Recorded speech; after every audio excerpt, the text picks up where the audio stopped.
Hey guys, it's Kat from How to Draw Cool Stuff. I am going to test out a cool thing I've been seeing on TikTok and Facebook, quick little clips and reels that I can't really figure out what they're doing exactly, so I'm going to see what they're doing.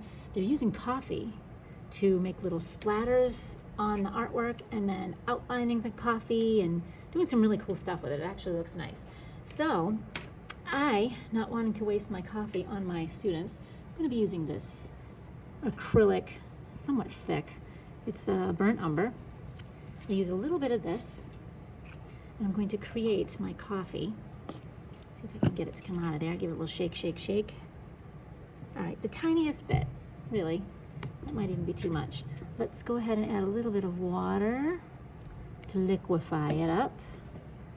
Use a brush to stir. That's some espresso. That's not coffee right there. That's dark. But it's looking all right. So I want to get all the chunks out. I see chunks. Maybe a little bit more water.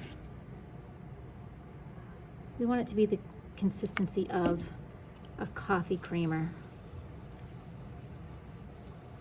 So thinner than paint, thicker than water. This might work. Okay.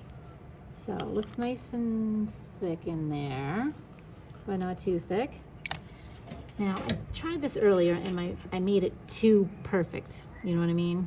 Perfect line across. So I'm going to just try and give a little something like that. Okay.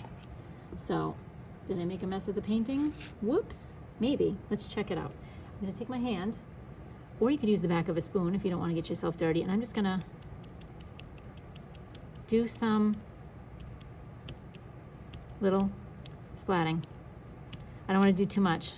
Last time I was having fun with it and I did way too much. So this time,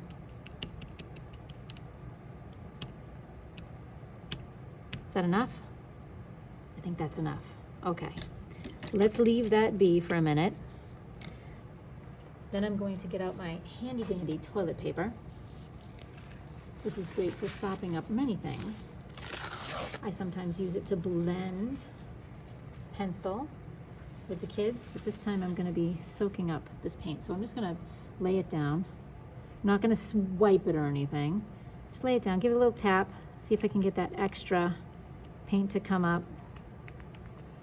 Absorb some of that extra pigment. And then we'll peel it up and we'll see what it looks like. All right, it's a little lighter, still have a bit of wetness there. So maybe I'll do it again. I know it's shiny, it's kind of tough to see. But I can still see some of those features of the face, which is what I want. Go in with a little bit more. Just get that extra. I want to let this dry now. Oh, I get some pattern on there. That's interesting too. Some of that tissue paper pattern. So now I want to let this dry, and then the even more fun part will begin. I'm going to start outlining all of these little drips, doing some kind of shadow, making like a shadow line or a drop shadow inside of it. Maybe use some gold.